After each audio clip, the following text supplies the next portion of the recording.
Hello అండి. ఈ Monday వేసవిలో చల్లగా హాయిగా ఉండే తియ్యటి ఆంపన్న అయితే ఈరోజు నేను తయారు చేస్తున్నానండి.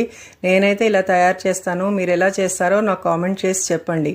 ముందుగా 3 పచ్చి మామిడికాయలు తీసుకుని ఒక చిన్న కుక్కర్లో తగినన్ని నీళ్లు పోసుకుని పెట్టుకుని 3 విజిల్స్ రానిచ్చి తీసి చల్లారబెట్టుకోండి. తర్వాత ఆ గుజ్జునంతా సెపరేట్ చేసుకుని ఒక మిక్సర్ గ్రైండర్లోకి వేసుకుని, నాకైతే 2 కప్పుల షుగర్ పట్టిందండి. ఇష్టమున్న వాళ్ళు షుగర్ వేసుకోవచ్చు, లేదా మిశ్రీ పౌడర్ కూడా వేసుకుని తగినన్ని నీళ్లు పోసుకుని బాగా గ్రైండ్ చేసుకుని ఒక బౌల్లోకి తీసి పెట్టుకోవాలండి. తర్వాత కావాల్సినప్పుడల్లా దాన్ని కొద్దిగా గ్లాస్లో వేసుకొని చల్లటి వాటర్ తోటి ఐస్ క్యూబ్స్ తోటి సర్వ్ చేసుకుంటే తియ్యటి ఆంపన్న రెడీ అండి.